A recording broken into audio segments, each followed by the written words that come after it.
there's nobody on this committee that is pro-cartel and pro-drug boat, or in this Congress. General Guillot, Americans deserve to feel safe in their communities.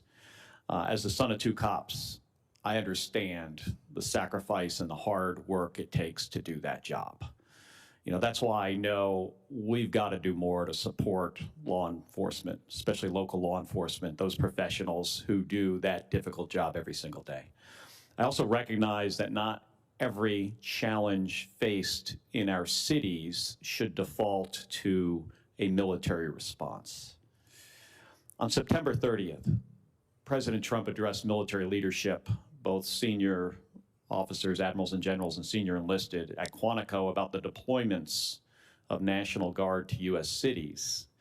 And at that address, he said, and I quote, "I told Pete we should use some of these dangerous cities as training grounds for our military National Guard," unquote.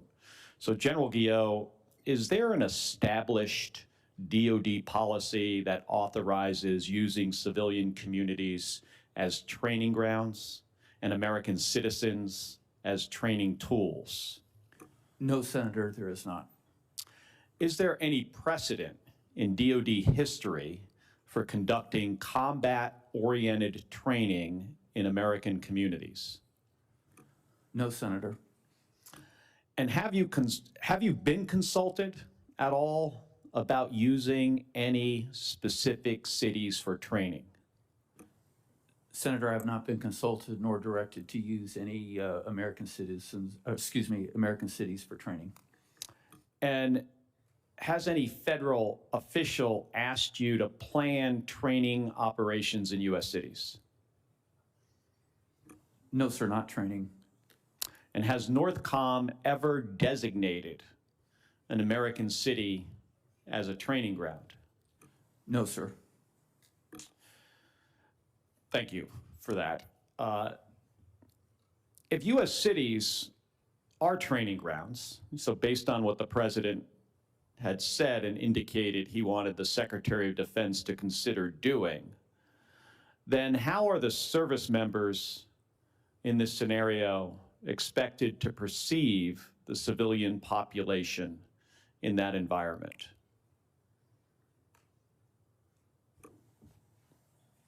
Senator, I can tell you that for the areas that are under Title X control, we provide very clear training and reinforce that with daily meetings on what our purpose is there, and that is to protect federal buildings.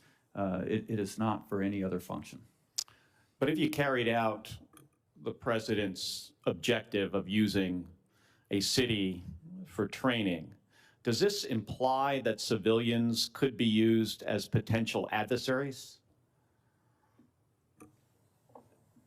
Senator, I'm very confident that that is not a factor within my chain of command because of the very clear guidance and direction that we give on what the mission is and what our proper response to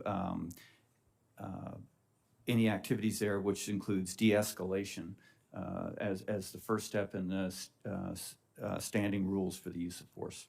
So what do you think the president meant by that statement? Sir, I haven't thought into what he might have meant. I listened to it at the time, and since then have only gone on what has been directly tasked to us and then what my authorities and responsibilities are. Would it ever be okay to regard U.S. citizens as adversaries or enemies?